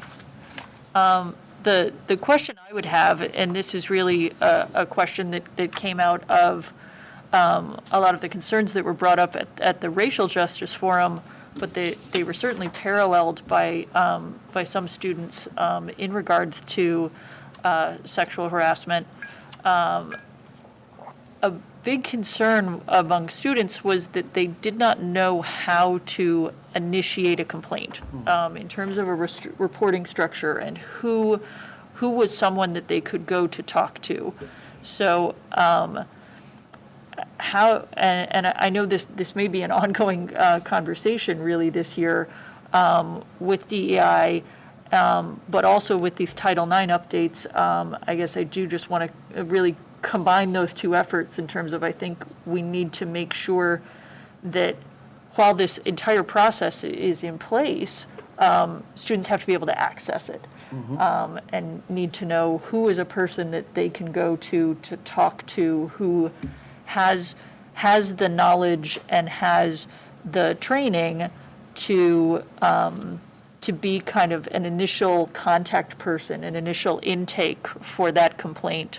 And that really does need to be someone accessible to them, someone in their sphere, someone in their school, a person that they see walking their hallways as an initial contact point. So that may be a broader discussion that goes beyond this particular update, but I think it just bears consideration. Yeah, and that's definitely one of the topics we will be discussing in the DEI committee. Definitely. And there's nothing in here, Gloria, right, that or I guess this is probably more directed toward Courtney. Courtney, is there, for the reporting structure, who reports it to Carrie's office, could that be like a teacher on behalf of a student or something? Does that make sense? Right. So, I mean, typically when we've had to do a civil rights investigation, it's not because a student will come to us and say, hey, I have a civil rights investigation that needs to be completed. They would typically go to a trusted person in the building, whether that's their guidance counselor, a teacher, an administrator, and share a situation that has occurred. And our radar goes up. And that's why we've always emphasized the training for our staff members, because we know what may or may not trigger a civil rights investigation or an ADA complaint. So typically it's wrapped up, and it doesn't happen often at all in the district. We might have a couple, here and there. It's usually wrapped up in a discipline type of an issue. And discipline investigation where a student might be complaining about a certain situation that has occurred, or reporting, I shouldn't say complaining, but reporting out on a situation, then, all of our administrators are trained quite well to listen to see if there's any kind of civil rights investigation that this might trigger. And so, there are times where we do parallel work in terms of the assistant principal completing their discipline follow-up and then making a phone call and saying, hey, I think I might have an ADA situation or a civil rights, and then we would notify all appropriate parties of what that might look like if we went forward with an investigation there. A lot of times it's a heavy learning curve for students, especially at that younger level, the middle school level, or even the high school level, that didn't realize that they crossed the line. Or possibly insulted somebody's civil rights. So, it's a learning curve for each of them. But I think that Gloria is correct in that our grievance procedures have not been as thoroughly defined. I don't think any districts has really had such thorough procedures defined as we all do now. And this is a result of Title IX being so heavily prescribed to us that now we're saying, okay, so for the non-Title IX, what are we doing and what does that look like? So not quite as lengthy, but still lengthy and dense enough that we would be able to give people some good information. And a formal complaint must be filed to initiate an investigation. If there's not a formal complaint filed, then the district has to take the information and respond in a meaningful way, is the term that's used, to support both the person who's the complainant as well as for the respondent. So some sort of additional education and making sure that there's a safe environment for both parties as well. And this is all within the context of something that the district has control over. So anything that is a school-related activity or sponsored, we are not going to do investigations on a Saturday night party that might occur in the community, but certainly at any school-sponsored events, field trip, we would, of course, or athletic activity or anything that might take the kids off of campus as well, we would be responsible for following that up. Any kind of Xbox playing around with students, that might not be something that we would investigate, but in this world of remote education, certainly something that would happen over our Google lines in a Google Classroom we would be responsible for. And that's a shift from previously. Anything, even if it occurred outside of the school setting, but it impacted the feelings and emotions of people who were involved in the incident, would trigger a response from schools. And this clearly delineates that schools will only investigate if it's on school property or in a school program if it's off property. So that was one of the big changes to this. What about social media? Things that happen over social media, would that also fall in outside our realm Correct. at this point? Correct. If, Unless it were something that were taking place during a remote meeting session or something that's school done remotely. if a student came forth and did have a concern about something that had occurred over social media, we certainly have had that in the past. Yes. And Where would we refer that student at that point, if it's no longer our realm? Right, so it's no longer in our purview to do a formal investigation, but certainly caring for the students and helping guide them. So it would really depend on where the setting is. But we always encourage students to go to a trusted adult, whether it's in school or outside of school. And to the other question too, where staff are notified there was a mandated training that took place, that really we want students to connect to any adult that they feel comfortable with in school, and then those adults will share with administration or with guidance counselors to make sure that triggers the proper response from the district. So we might not do a formal investigation, but let's say a student was being harassed over social media and that was really part of bullying within school, we would address it from the bullying context. That's correct. Yep. We still have our student handbook and code of conduct that we can follow. Another example of this is this only pertains to allegations that might take place within the United States. Let's say that we have an international trip and something were to occur. We do not do a full investigation, but we certainly do follow up appropriately using our own code of conduct and handbook of what we would expect for student responsibility. But as Terry said, it wouldn't trigger that need for doing the formal Title IX complaint. Got it. Any other questions? Then do I have a motion? Sure, I will. Motion to approve the addendum to the handbook to update our Title IX wording, language? Do I have a second? Second. Any questions or discussion? All in favor?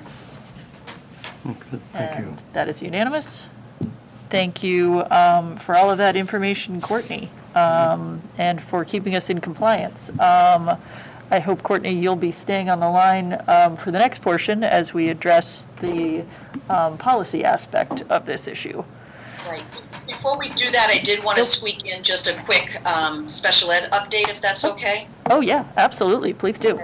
And Chris was going to share a photo that I had submitted earlier. So during our last school committee meeting, Carrie did a great job in sharing an update from special education, stating that our special education teachers and therapists were very busy providing services and conducting many, many meetings, and that continues to be the case. But tonight I wanted to share with you this special photo that I was lucky enough to capture when I was at Robinson School. Most of you will recognize our friend, Principal Kevin Lacoste, and alongside of him is one of our younger learners, Miss Charlie Bent. I'm sharing this photo with you for several different reasons, and one is a very big thank you to our community of Westford for supporting Kevin and his family. So whether it was a staff member who graciously donated their sick days or a community member who very generously donated time and money, many, many people contributed to Kevin's awesome return and really allowed us to capture this photo.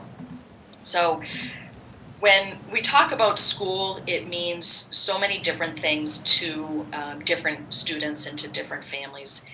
And for Charlie, it means a lot. It means receiving very high quality care from her teachers and her therapists. And school closure was particularly challenging for this student.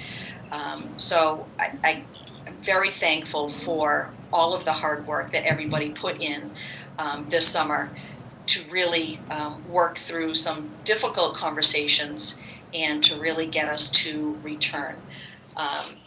Because certainly seeing this photo, it affirms that, you know, she has the perfect advocate right by her side at the Robinson School, and leaves me a little speechless, but very, very thankful for that opportunity. And as you know, this photo was also captured because we moved our preschool classrooms out of the Millennium and put them into our K-2 schools. And one of the first things that Kevin had said to me is, this is where preschool belongs, in the neighborhood school with all of the other grade levels. And he said that following Charlie's sister, Alex, as she came skipping down the hallway to him saying, Mr. Lacoste, my sister is in this school too. She's going to be in this school. And she was so very excited about that as well.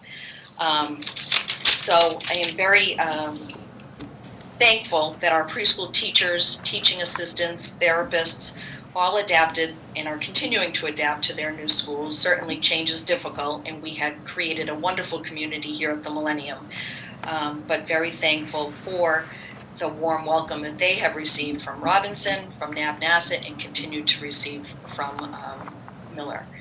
So hopefully Miss Charlie, she's she is strong-willed, she is tenacious, and if she wants to be a principal of a school someday, no doubt, I'm sure she will be. That's amazing. Thank you for sharing that, Courtney. That's just fantastic. Seriously, thank you so much. I think all of us are misty-eyed in this room, but we so often say kids need mirrors and windows in their lives. They need mirrors to see themselves reflected, and they need windows to see beyond their own experiences. And I am so grateful for Mr. Lacoste being there to be a mirror and a window at the same time. So thank you for sharing that picture. Beautifully said. Well, tough act to follow, Chris. Policy Subcommittee. I'm going to share something that's much less inspiring right now, which is the policy. Sorry, there it is.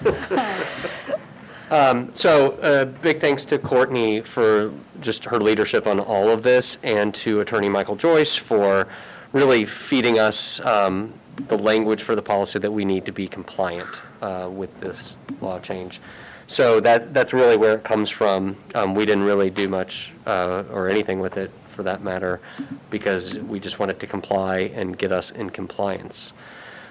So you can take a look. I'm hoping we can do a first reading tonight. Now, I will say that, and if Courtney's still on the line and she wants to chime in, but I know in emails with her and Michael Joyce, he encouraged, because this went into effect over the summer, encourages us to expedite the process and get this on the books as soon as possible.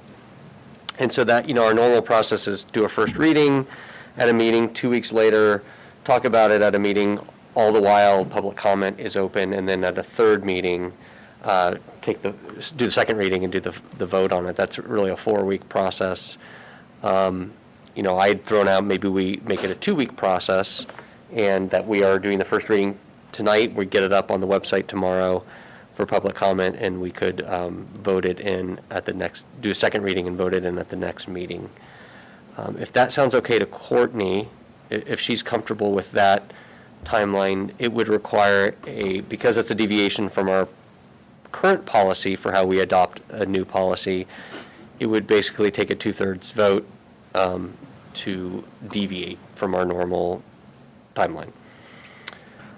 So that's, go ahead. Just to keep us straight in terms of motions, I think the first motion we need, which I'll make, is a motion to waive the first reading. So we don't have to read word for word the documents available in our packet. So I'll move to waive the first reading.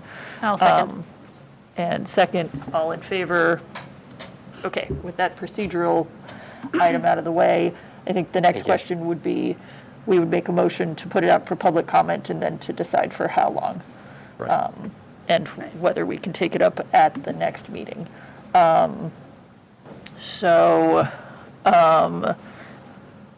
Should we put a motion on the table and then discuss, or do we have general questions and discussions before we get there? So just a general comment that we try to remind people that when policy updates come to us, they come to us for a variety of reasons. Sometimes it's a practice that we need to adjust. Sometimes it's a philosophy. Sometimes it's statutory. And this is one of those cases where we need to update based on the law itself. So this isn't something that was just, this is something that came to us through legal channels. That's why it's moving so fast, and that's why it's so prescribed in its wording.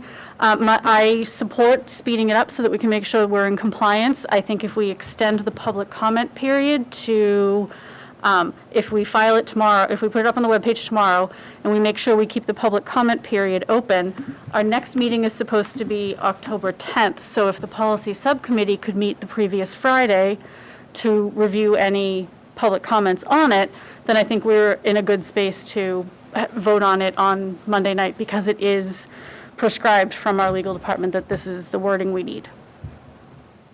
Okay, that sounds good. To clarify the dates, So today's the 14th. Okay. So we would leave it, I would think we would leave it for public comment to Thursday, the 22nd. Okay. And then Friday, the 23rd, the policy subcommittee could meet. And then on Monday, the 26th, we could vote on it. Okay. That does keep it up for public comment for longer than a week, which is somewhat consistent with the timeline we used to have before we lengthened things.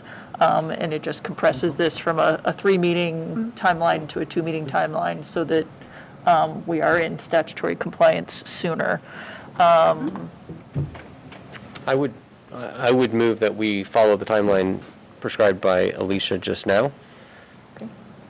So motion on the floor is to, just to clarify, to to post this policy for public comment from tomorrow through close of business on October 22nd. Thursday, The October 22nd. 22nd. Yep. Okay.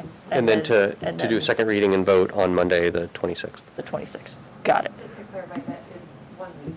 You said maybe more than a week, maybe you thought this is Monday? Yes, right, yes. We are not That's Monday. six, We are- basically 6 business days. It'd be up Yeah. for 6 business What days. day is it today? Where am I? Yes, okay, so, yes. So policy would be up for a week. Thank you. You're welcome. Seconded. Okay, we have a motion and a second. Questions, comments from anyone? Okay, all in favor? And unanimous, so certainly above 2/3. Thank you. So that policy will be up on the district website tomorrow and available. Any public comments, questions that are submitted through the website will be sent to the policy subcommittee for their consideration. And I want to note that there were, the only change that I'm going to add before we post it to the website is a couple of additional references that the attorney gave us that he thought would be good to also have referenced that were not in the original draft. So I will put those in tonight and get those up. But it's a couple of Mass General Law references. More? What's that? More? Yeah. Yeah, there's more. There's no end. It was quite a list. And so, because of race, color, religious creed, national origin, ancestry, or sex. And the other is fair educational practices. So you'll see those, they'll be at the bottom of the list, and those will be up. And Courtney also mentioned in her presentation that this policy would be replacing 2 current policies, one on student harassment, one on staff harassment. Yes. So how will that work with the new policy? So I think when we meet again on the 26th, it is the 26th, right? That's the Yep. Monday, Yes. I think. I think what we would do after presumably waiving the second reading, we would vote to adopt this policy. If that passes, which I'm assuming it will, then we would vote to remove the other 2 policies per our policies on policies. And then, so that would take those others off the books. And then the one thing that's good to know is those 2 policies before sat in 2 sections, 2 policy areas on the website. The 4,000s, which is personnel, and 5,000s, which is students. This now encompasses both of those. And so one proposal is that we just give it a dual number. You know, it's going to have a 5,000, 50 whatever, 54 or something, and a 4,000 number. It would live in both places, would have the same name, would essentially be the same policy, but would have dual numbering so that people would find it in both sections. And so that's what I would propose. We don't have to decide that now. Think about it, and we'll talk about that at the next meeting. Yeah, if the policy subcommittee has a recommendation based on what would be clearest, I think that's the touchstone, is whatever would be clearest for the public, and if it makes sense to have the policy duplicated in 2 places, that makes perfect sense to me. Okay. Next order of business. Next subcommittee, Superintendent Search Subcommittee. Thank you. So just to remind everyone, the current search committee consists of Sean Kelly, Chris Sanders, and myself. And on Monday night, we met with a representative from the Massachusetts Association of School Committees. We met to discuss their proposed bid for being our search firm. So to back up a little bit to the request for funding proposals that we sent out over the summer and then into the beginning of the fall, we sought bids from the MASC, the MASC, which came in at $9,500, New England School Development Council, which was $17,460, Future Management Systems, which was not currently accepting any new clients, and Isaacs and Miller, which was not accepting districts of our size. So once we had those 4 in place, I checked back with our finance director, Ingrid Nielsen, to be sure that we had covered our 3 proposals that we have to seek. I also told her that we had done some research, and we found that other searches that were both local and national ranged from $15,000 to $40,000. Was that enough research? She said that was absolutely, the 4 covered the 3, and we were all set. So we met on Monday night with Dorothy Presser from the MASC, and she walked us through sort of a timeline of what the MASC could provide for us. To summarize the timeline, and it's not concrete yet, but to summarize the timeline, what would happen is the MASC would come on board, and there would be several points where we would be soliciting public input. There would be a survey that would go out to the entire community that would ask what their concerns are, what they're looking for, what they see as strengths and weaknesses. There would also be focus groups where we could drill down on K-5 parents, special education parents, staff, so that those individual groups could also have input. And then there would be a smaller group of people that would become what is the, I'm going to phrase it wrong. I keep calling it the search committee, but it's actually the selection committee. Or screening. Screening, thank you, screening committee. And that group of people would be the group of people that looked at applicants.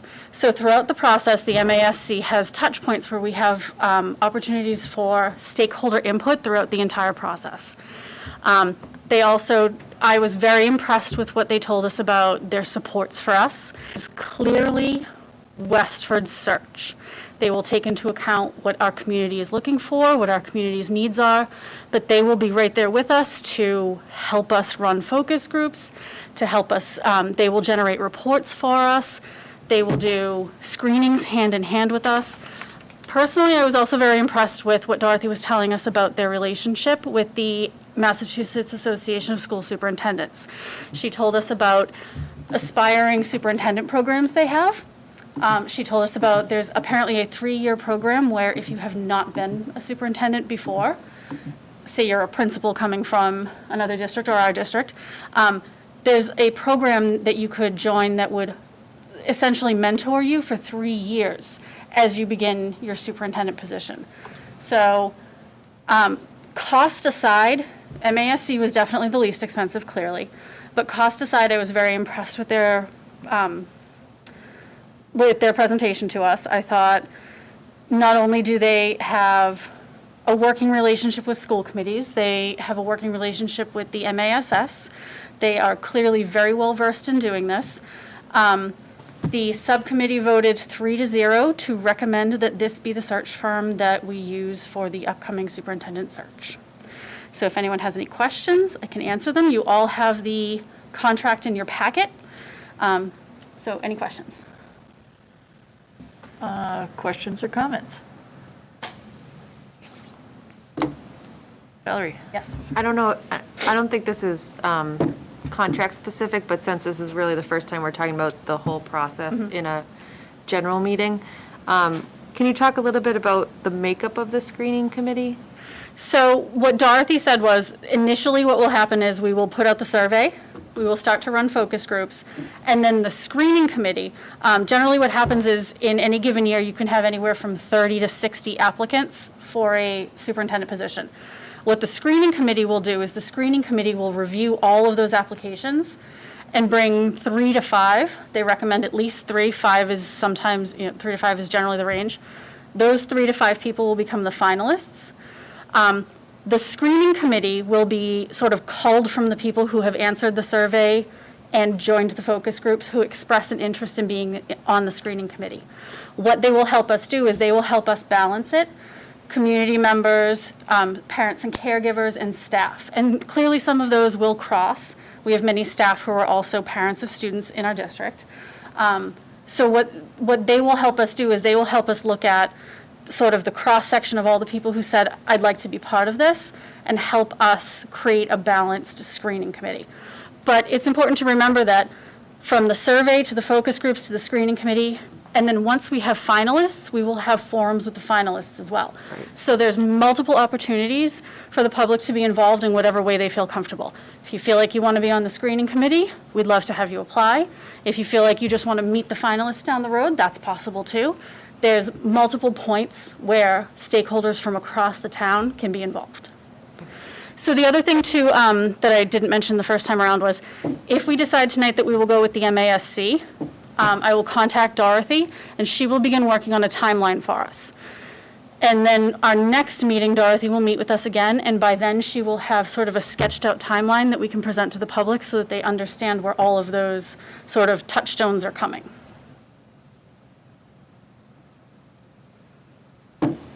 Okay, great.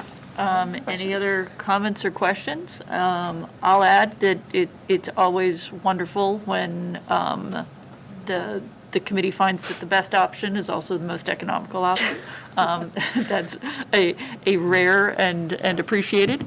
I think it has been raised by members of the public that this is an expenditure. I think it's a prudent expenditure. I think that this is a daunting task. It is certainly a task that our district hasn't undertaken in quite some time, and is going to be a complicated process, and having some professional guidance for how to best conduct this process, it just makes all the sense in the world. This is a long-term investment in the health of our district. So I do think it is a wise expenditure to make, and I'll go ahead and make the motion that we accept the recommendation of the Superintendent Search Subcommittee to hire the Mass Association of School Committees to assist us with our superintendent search this year. Second. And second? And I'll just add, just Yep. on top of what you said, I think we all walked away feeling reassured that we were going to be taken good care of, by the MASC throughout the process. That there were parts of it that I didn't even realize that they would do. Think, oh, we'll take care of that. We'll help you with the surveys. And so I was really pleasantly surprised at the care that they give us in the process, so that we're not sort of trying to do this from scratch when they have all this experience. So that was reassuring. Mm-hmm. Certainly not a process we want to do frequently, but glad we have the advice of someone and don't have to, reinvent the wheel. If there's a good best practices process for how to undertake this, let's get all the advice we can. That makes sense. Any other questions, comments, discussion before we vote? All right, all in favor? Unanimous? Then I will sign that contract on behalf of the school committee, and subcommittee, you're off and running. Thank you. So just as a reminder, all of the search subcommittee meetings are open to the public from here until there will be a point where some of the applications will have to be reviewed in executive session. But beyond that, all of our meetings are open to the public. They are posted on the town website. You can subscribe to the agenda. Specifically, we have been sort of trying to meet on Thursday nights, every other Thursday night, but with Dorothy Presser now coming into the be different times and different days where we will be meeting. So if you want to stay up to date, please do subscribe to the agenda updates on the town website so that you can, get the latest meeting update straight from the town site. Great. All right, fantastic. All right, next item is the facilities position, and I think we have an update on that. Well, we're going to hold on that for tonight. What we'd like to do is, based on the questions that you have submitted, we'd like to give you a little bit more comprehensive overview in terms of the history of staffing and expenditures, any shared positions that we've had, and just to paint a complete picture for you, so that you understand where we've been, where we are right now, and where we would like to go. Yeah, I'm certainly in favor of that. Bill and I discussed it earlier today. I think it does make a lot of sense. The committee's asked a number of detailed questions, and since our meeting schedule was a little compressed, we certainly want to give you the time to provide that information and feedback in this fiscal climate. Obviously, any new position, we certainly understand the importance of supporting our facilities department and making sure they have everything they need during this time, because their contribution is so very critical to the health and safety of our staff and students. But we also just have a responsibility to vet any new position and any expenditure and make sure that we're doing so wisely. So thank you for that additional time and information. This will be on our next agenda. And barring anything else, we're on to warrants. Okay. Pull the warrants really quick. I have them, I just want to make sure I have the most up to date. Okay, motion to approve payroll warrant number 2116SP dated October 15th of 2020 in the amount of $2,052,221.92. Second? All in favor? Unanimous? Motion to approve expense warrant 2116SE dated October 15th, 2020, in the amount of $807,777.78. Second. All in favor? Unanimous? Okay. So before I move on to the minutes, correct, we do not have regular session minutes?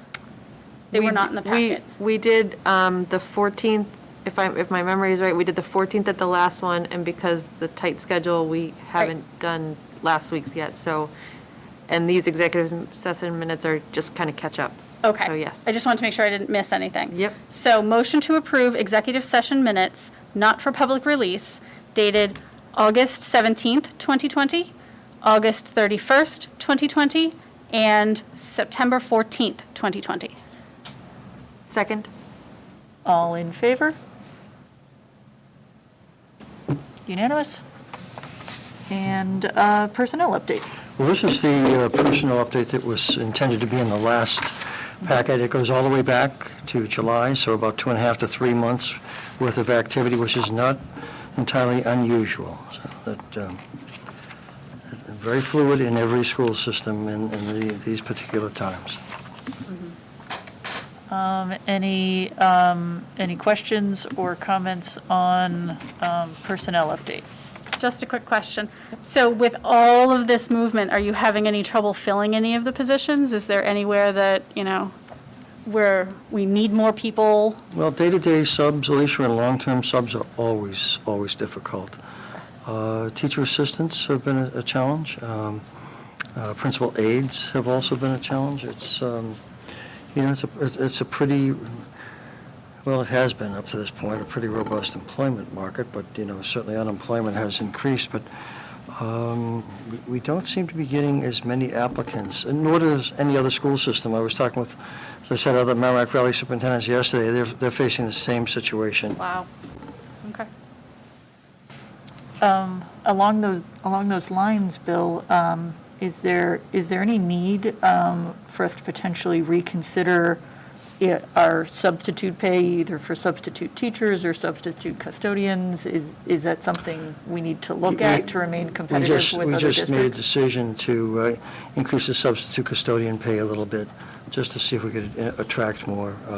Our teacher substitute pay seems to be fairly consistent with some of the others. There are some who pay more, some who pay a little bit less, but it seems to be fairly representative of the market. Okay. Great. Any other questions or comments on personnel? Okay. Then we do have a brief executive session tonight. So, Alicia, if we could do the honors. Sure. Motion to adjourn to executive session to discuss strategy with respect to Unit A collective bargaining, and an open meeting may have a detrimental effect on the bargaining position. The committee will not return to public session. Do I have a second? Second. And roll call. Valerie? Aye. Alicia? Aye. Sean? Aye. Chris? Aye. And I'm also in favor, so thank you, public. We will be adjourning to executive session and not returning to public session. We will see you at our next meeting, where we're back to our regular Monday nights, and we'll see you on October 26th.